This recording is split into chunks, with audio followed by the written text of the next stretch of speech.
क्या आपको पता है हमारे बॉडी में रेस्पिरेशन कैसे होता है?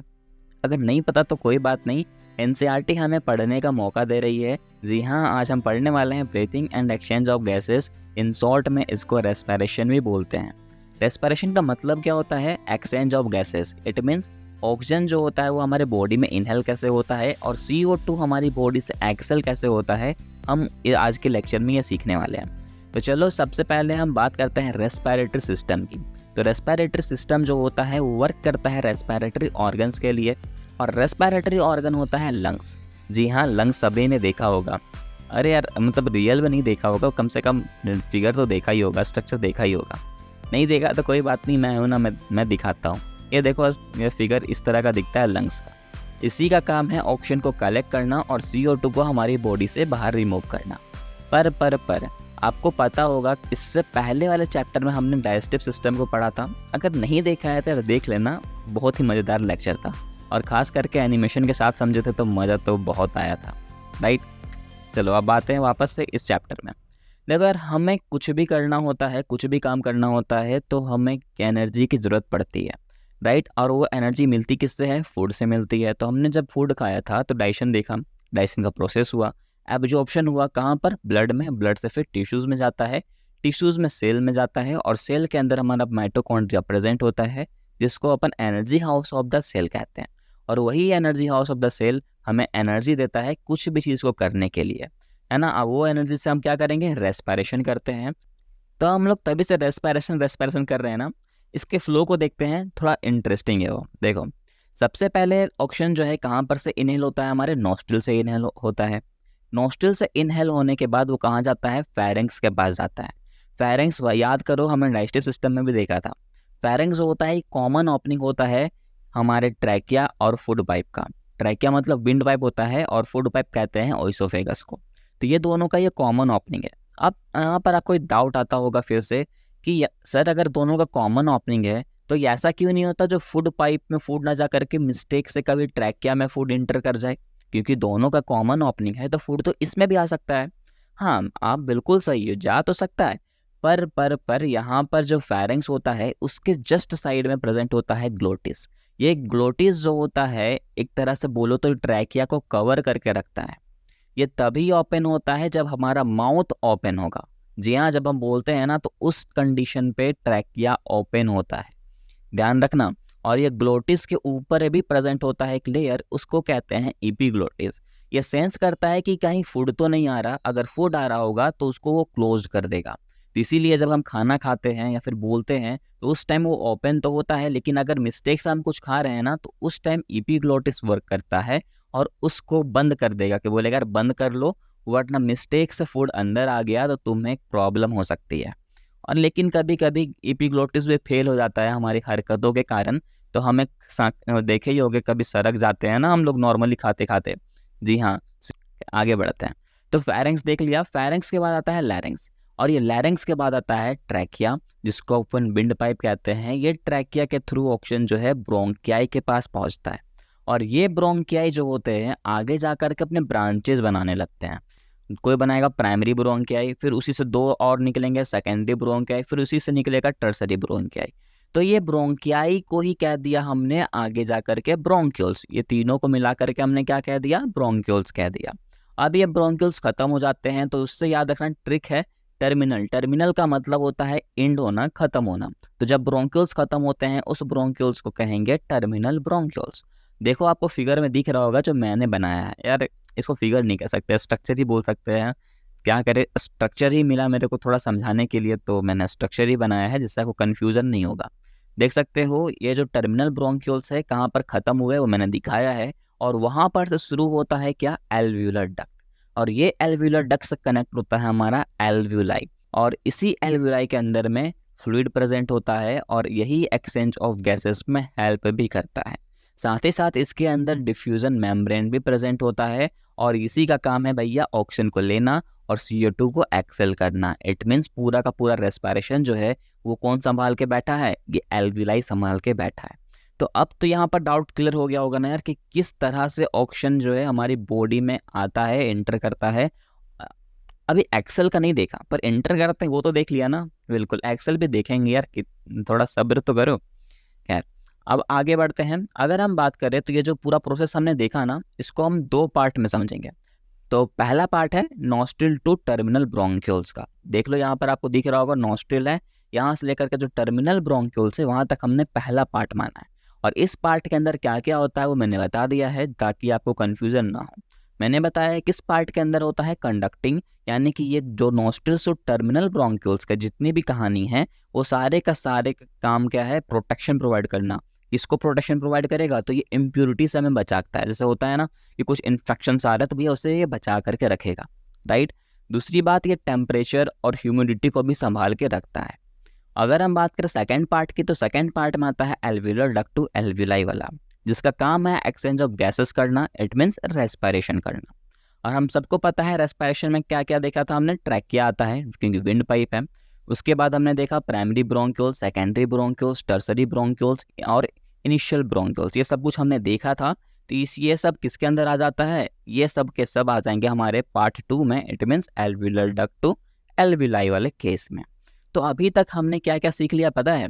हमने सबसे पहले सीखा सेलुलर रेस्पिरेशन क्या होता है, हमने फ्लो को भी देख लिया, और तो और टर्मिनल ब्रोंकियल किसको कहते हैं वो भी देख लिया, रेस्पिरेटरी ऑर्गन किसको कहते हैं वो भी देख लिया। तो यार काफ़ी कुछ हम देख चुके हैं और एनिमेशन के साथ देख रहे हैं तो शायद अच्छा लग रहा होगा।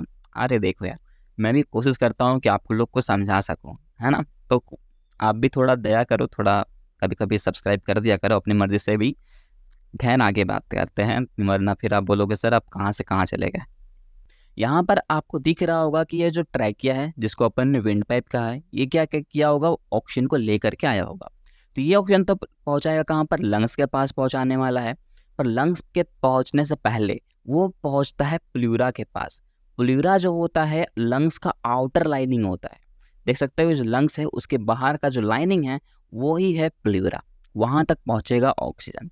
अब वो ऑक्सीजन जैसे ही लंग्स के पास पहुँचेगा तो उसके बीच एक स्पेस होता है, उस स्पेस को कहते हैं प्लूरल स्पेस। और प्लूरल स्पेस के बीचों बीच फ्लूइड प्रेजेंट होती है, इसीलिए वहाँ पर लिखा हुआ है फ्लूइड बिटवीन प्लूरल स्पेस।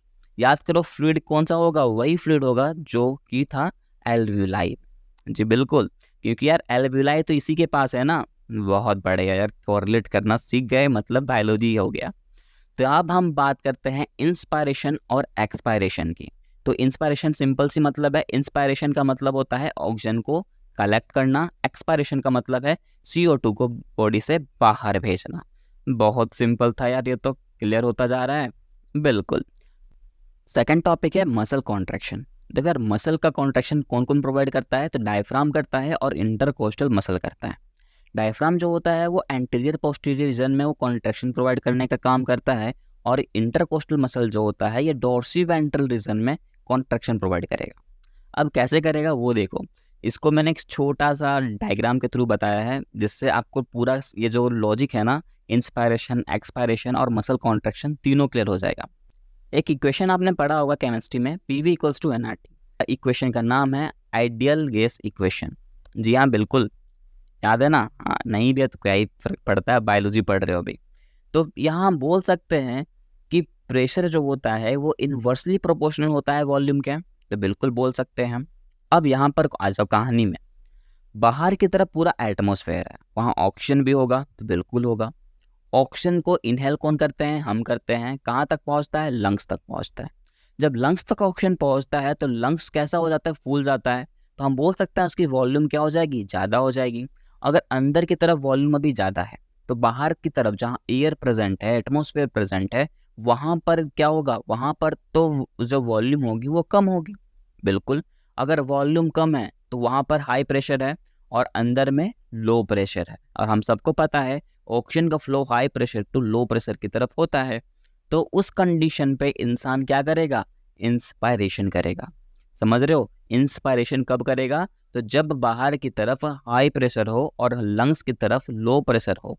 और लंग्स की तरफ लो प्रेशर कब होता है, जब लंग्स फूल चुका हो, राइट। तो बिल्कुल यार, जो फूल रहा है इसका मतलब वो क्या कर रहा है, कॉन्ट्रैक्शन प्रोवाइड कर रहा है कि भैया जितना भी ऑक्सीजन हो ले रहा है। अगर वो रिलैक्सेशन करेगा तो वो क्या होगा, पिचक जाएगा, मतलब कि क्या है, उसकी वॉल्यूम कम हो जाएगी। और वॉल्यूम अगर कम हो जाएगी तो प्रेशर ज़्यादा हो जाएगा। अब प्रेशर अगर अंदर ज़्यादा होगा तो बॉडी से बाहर वो क्या करेगा, CO2 को रिलीज कर देगा। तो कैसा लगा ये ट्रिक मेरे को ज़रूर बताना। और ख़ास करके ना ये उन लोगों के लिए बहुत ईजी है जिसको ये डिफ़िकल्ट लगता होगा, राइट? बिल्कुल। अब बात रही कॉन्ट्रैक्शन की, तो डायफ्राम जो होता है ना, ये नीचे की तरफ देख रहे हो, नीचे की तरफ वहाँ पर ये मसल का कॉन्ट्रैक्शन प्रोवाइड करता है। तो ये तीनों टॉपिक हमने एक ही डायग्राम के साथ क्लियर कर लिया है। इस डायग्राम के लिए 1 लाइक तो यार बनता ही है। ओके, चलो अब आगे बढ़ते हैं। एक है स्पायरोमीटर, ये एक डिवाइस होता है जिसके थ्रू अपन रेस्पिरेटरी वॉल्यूम को चेक करते हैं। कभी चेक कराया होगा ना आपने, तो देखा होगा। अगर हम बात करें ब्रीथिंग रेट की, तो 1 मिनट में हम 12 to 16 बार जो है सांस लेते हैं। अगर हम बात करें थोरासिक चैम्बर की, तो ये बहुत इंपॉर्टेंट टॉपिक है, ध्यान से सुनना। थोरासिक चैम्बर जो होता है ये लंग्स को प्रोटेक्शन प्रोवाइड करता है, कवर करके रखता है। बोलोगे सर इसको कवर करने की क्या ज़रूरत है? तो बिल्कुल जब बहुत ज़रूरत है यार, क्योंकि ये जो है सॉफ्ट है ना, मसल है तो सॉफ्ट ही होगा, तो उसको प्रोटेक्शन तो चाहिए ही ना। तो बिल्कुल इसको चारों तरफ से प्रोटेक्शन कौन कौन प्रोवाइड करता है वो हम देखने वाले हैं। डोर्सल रीजन में प्रेजेंट होता है वर्टिब्रल कॉलम, जो कि लंग्स को प्रोटेक्शन प्रोवाइड करेगा। वेंट्रल साइड में प्रेजेंट होता है स्टेरेनम। लेटरल साइड में प्रेजेंट होता है रिब्स। रिब्स कितने पेयर में होते हैं? तो 12 पेयर में होते हैं, सभी को पता होगा। अगर हम बात करें लोअर साइड, तो लोअर साइड में प्रेजेंट होता है डायफ्राम, जो कि हमने देखा था उसका काम है कॉन्ट्रैक्शन प्रोवाइड करना। बिल्कुल यार, क्या लॉजिक था ना। अब वहाँ से हम कोरिलेट कर सकते हैं, बिल्कुल। तो यहाँ तक का हमने कहानी कंप्लीट कर लिया। पर अभी भी जो बहुत टॉपर होंगे ना, वो एक चीज़ अभी भी सोच रहे होंगे कि हमने एल्विलाई तक तो पढ़ा, एल्वियोलर डक्ट भी देखा, पर यार वो एल्विलाई से ब्लड में कैसे जाता है ऑक्सीजन, वो नहीं देखा। चलो वो भी देखते हैं।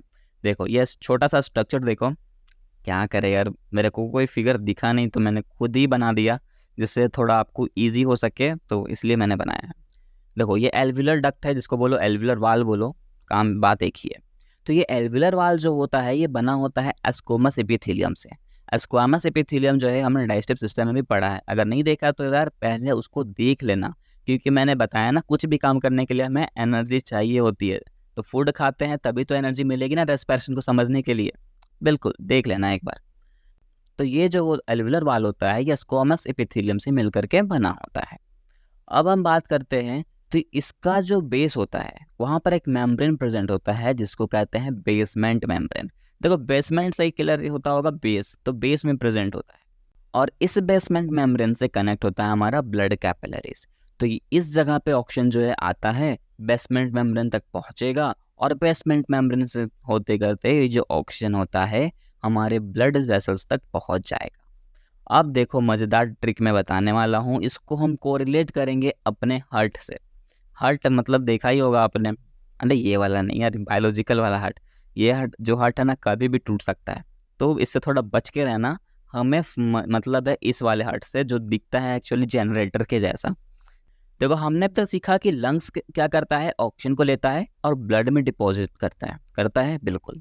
तो वो ब्लड जो होता है उस ब्लड को हम कहेंगे ऑक्सीजनेटेड ब्लड। क्या कहेंगे? Oxygenated blood. क्यों कहेंगे? क्योंकि यार ऑक्सीजन जो है कहाँ जा रहा है? ब्लड में जा रहा है, तो उसी के लिए हम कह दिए ऑक्सीजनेटेड ब्लड। कोई दिक्कत है क्या तुम्हें? होगा तो भी क्या कर सकते हो, एनसीईआरटी में यही लिखा है। तो ये ब्लड जाता है हार्ट के पास। अब हार्ट में 4 चैम्बर होते हैं, 2 एट्रियम 2 वेंट्रिकल्स। तो ये ऑक्सीजन पहुंचेगा पहले राइट एट्रियम के पास, उसके बाद वो पहुंचेगा राइट वेंट्रिकल के पास। देखो यार अभी हम डिटेल में नहीं जाएंगे, डिटेल में जाने वाला चैप्टर जो है इसके बाद का है, तो उसमें हम पूरा हार्ट को अच्छे से समझेंगे। तो थोड़ा सब्र करो, इसी में बताऊंगा तो चैप्टर भी बड़ा हो जाएगा, बेकार लगेगा, समझ भी नहीं आएगा। अभी जितना समझाना है वो समझ लो ना, बस काफ़ी है।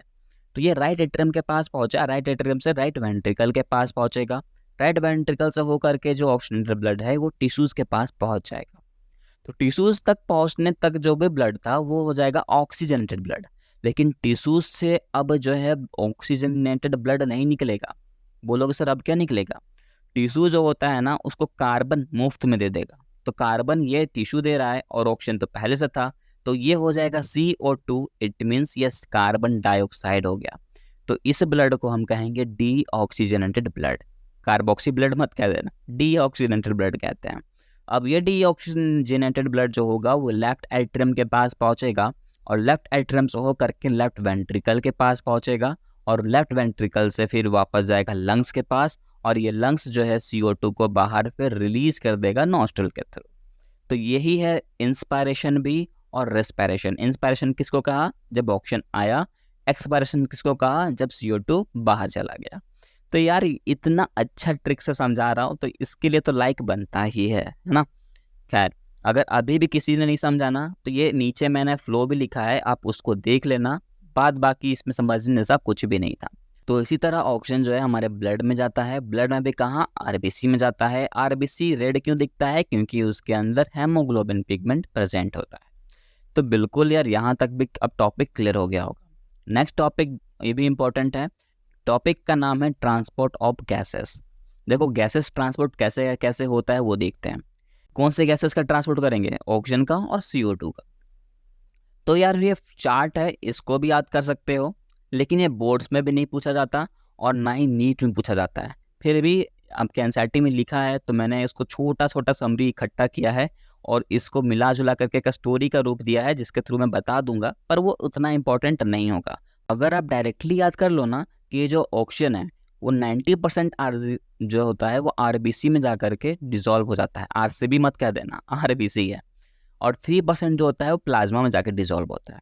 अगर हम बात करें CO2 की तो वो 70% जो होता है वो बाइकार्बोनेट में जाकर डिजोल्व होता है, 23% कार्ब एमिनो हेमोग्लोबिन में डिजोल्व होता है और 7% जो होता है प्लाज्मा में जाकर डिजोल्व होता है।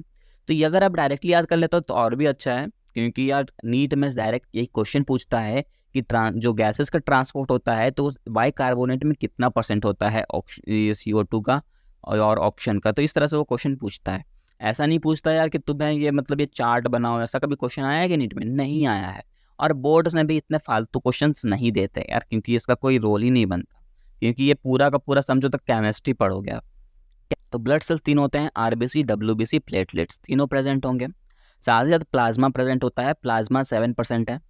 7% क्यों, क्योंकि हम अभी सिर्फ और सिर्फ CO2 का केस देखेंगे। ऑक्सीजन का केस तो हमने पहले ही देख लिया कि 97% RBC में डिजोल्व होता है और 3% प्लाज्मा में डिजोल्व हो जाता है डायरेक्टली। CO2 के केस में अलग था, बाइकार्बोनेट लिखा हुआ था। तो बाइकार्बोनेट जो होता है वो RBC के अंदर ही होता है। तो हम ये बोल सकते हैं कि 70% जो भी डिसॉल्व होगा वो RBC के अंदर होगा। तो जैसा कि मैंने यहाँ लिखा है RBC 70%, लेकिन इस डायग्राम को मैंने यहाँ बड़ा कर दिया है क्योंकि मेरे को आगे और भी बताना था। ठीक है, तो बड़ा कर दिया। यहाँ मैंने प्लाज्मा लिखा है, प्लाज्मा के अंदर प्रेजेंट होता है सॉल्ट जिसका फॉर्मूला होता है NaCl। सबको पता होगा, बिल्कुल कोई डाउट नहीं है, एक एक करके समझो। ये जैसे ही RBC में CO2 इंटर करता है तो वहां पर प्रेजेंट होता है हमारा H2O और एक होता है कार्बोनिक एनहाइड्रेस। तो जैसे ही CO2 इस कार्बोनिक एनहाइड्रेस के प्रेजेंस में आएगा तो वो वाटर के साथ रिएक्ट करके बना लेगा H2CO3। क्या बना लेगा, H2CO3। देखो यार आप चाहो तो इसको अपने से भी बैलेंस्ड कर सकते हो, पर कोई बात नहीं, जो लिखा है मैं बता रहा हूँ, है ना। तो ये CO3 बन गया, H2CO3 फॉर्म हो चुका है। तो ये H2CO3 में से एक हाइड्रोजन आयन को रिमूव कर देता है। अब ये बन जाएगा HCO3, जिसको हम कहेंगे कार्बोनिक एसिड। क्या कहेंगे, कार्बोनिक एसिड। एसिड का काम क्या है, H+ को रिमूव करना, जैसा कि इसने कर दिया, राइट। हाँ यार थोड़ा बहुत केमिस्ट्री का लॉजिक लगेगा ही ना, क्योंकि मैंने पहले ही कहा है ये पूरा का पूरा केमिस्ट्री पढ़ रहे हैं अपन, है ना। तो ये H+ को रिलीज किया तो ये हो गया एसिड, उस एसिड को कह दिया हमने कार्बोनिक एसिड। क्लियर है। सबसे पहले फॉर्म हुआ कार्बोनिक एसिड। अब आ जाओ वापस से इस प्लाज्मा में, जहाँ पर मैंने NaCl लिखा है वहाँ पर देखो मैंने Cl को एक बॉक्स में पैक कर दिया है, क्योंकि वो नेगेटिव चार्ज के साथ है। और Na में कौन सा चार्ज होगा, पॉजिटिव चार्ज होगा। Cl जो होता है ये चला जाएगा अंदर, और ये जो Na था ये HCO3 के साथ मर्ज हो जाएगा। तो क्या बन जाएगा, HCO3 था, अब ये बन जाएगा NaHCO3। क्या बन जाएगा, NaHCO3। तो इस प्रोसेस को हम कहेंगे डाइकार्बोनेट। क्या कहेंगे, डाइकार्बोनेट कहेंगे। और यहाँ पर क्लोरीन का शिपमेंट भी हुआ तो हम इसको कहेंगे क्लोरीन शिफ्ट। क्या कह देंगे, क्लोरीन शिफ्ट। तो ये भी आपको क्लियर हो गया होगा, कोई दिक्कत यहाँ पर नहीं है ना। बाइकार्बोनेट बन गया। अब देखो तो यहाँ पर 70% जो भी होगा CO2 वो डिसॉल्व हो जाएगा, बाद बाकी 23% और 7% वाला काम है। तो 7% तो प्लाज्मा में डिसॉल्व हो ही रहा था। अब बात करते हैं 23% वाले की, जो किस में डिसॉल्व हो रहा है, वो हो रहा था कार्ब एमिनो हेमोग्लोबिन पर, वो भी RBC के अंदर ही आता है। देखो वो कैसे। तो यहाँ पर हमने छोड़ा है क्या, HCO3- प्लस H+ को। उसी एसिड के साथ अगर हेमोग्लोबिन अटैच हो जाए, क्योंकि आरबीसी के अंदर तो हेमोग्लोबिन प्रेजेंट होता है, तो वो हेमोग्लोबिन जैसे ही इसके साथ अटैच हो जाएगा तो हम अब बोल देंगे उसको कार्ब अमीनो हेमोग्लोबिन, क्योंकि यह क्या था, कार्बोनिक एसिड था और उसके साथ हेमोग्लोबिन अटैच हो गया तो बन गया कार्ब अमीनो हेमोग्लोबिन, जिसके अंदर 23% CO2 भी डिजोल्व हो जाएगा। तो टोटल कितना डिजोल्व हो रहा है आरबीसी के अंदर, तो टोटल 93% जो CO2 होता है वो आरबीसी के अंदर डिजोल्व हो जाता है। देखो, और इतना सा बताने के लिए ना कितना कुछ झेलना पड़ रहा है मुझे, वो तुम भी देख सकते हो। और ये याद करने का कोई फ़ायदा नहीं है, बस आपको यही पूछता है कि 70% बाइकार्बोनेट में, 23% कार्ब एमिनो में, जो कि आता है आरबीसी के अंदर, और टोटल हो जाता है 93% डिजोल्व इन आरबीसी। क्लियर है? चलो, ये टॉपिक भी अब हमने पूरा क्लियर कर दिया। एक और टॉपिक है हेल्डन इफेक्ट, जो बताता है कि कौन सा फैक्टर जो है वो फेवरेबल कंडीशन पे है और कौन सा अनफेवरेबल कंडीशन पे होता है।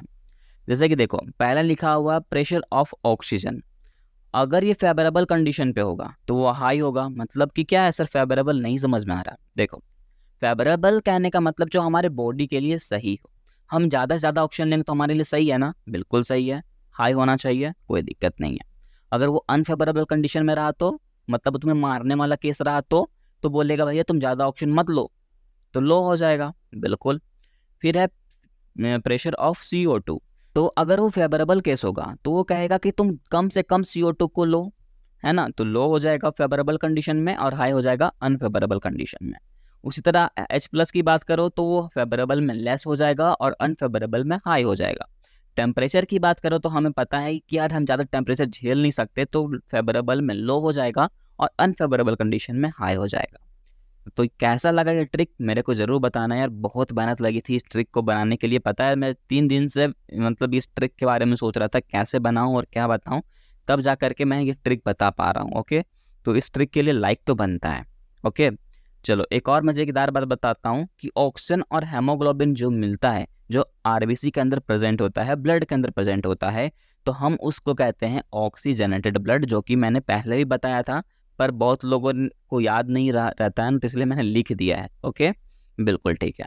और अगर हम बात करें तो ये जो हमारा हेमोग्लोबिन होता है, वो अगर फेवरेबल कंडीशन में हो तो क्या होगा, इंक्रीज में होना चाहिए। जितना HB बढ़ेगा मतलब हेमोग्लोबिन बढ़ेगा, उतना हमारे लिए अच्छा होता है।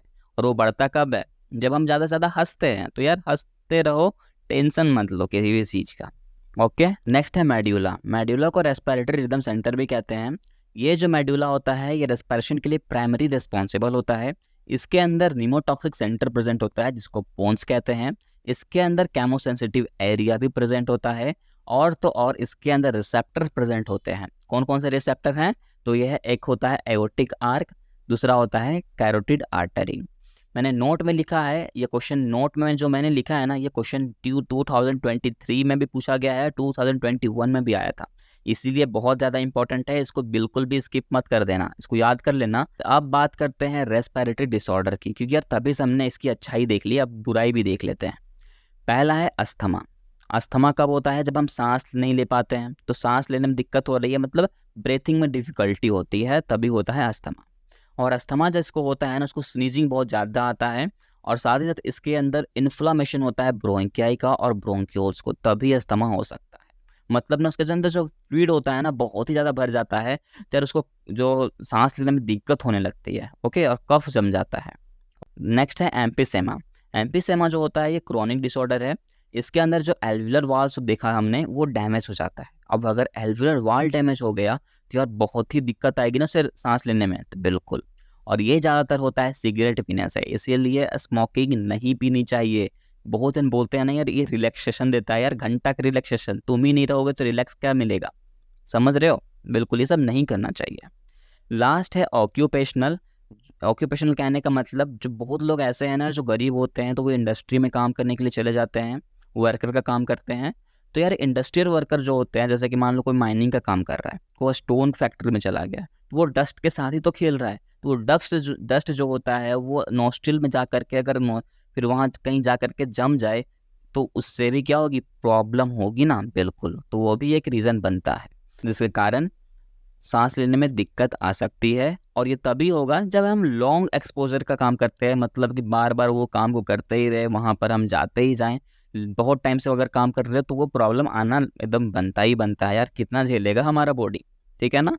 और लास्ट बात लिखा है कि इसके थ्रू फाइब्रोसिस हो जाता है, मतलब कि जो भी फाइब्रस टिश्यू है वो डैमेज हो सकते हैं, प्रोलिफरेट हो सकते हैं। तो यहाँ तक अगर आपको लेक्चर अगर अच्छा लगता है ना, तो लाइक सब्सक्राइब तो कर ही देना, और ऐसे ही अमेजिंग वीडियोस देखने के लिए हमारे चैनल से जुड़ जाओ।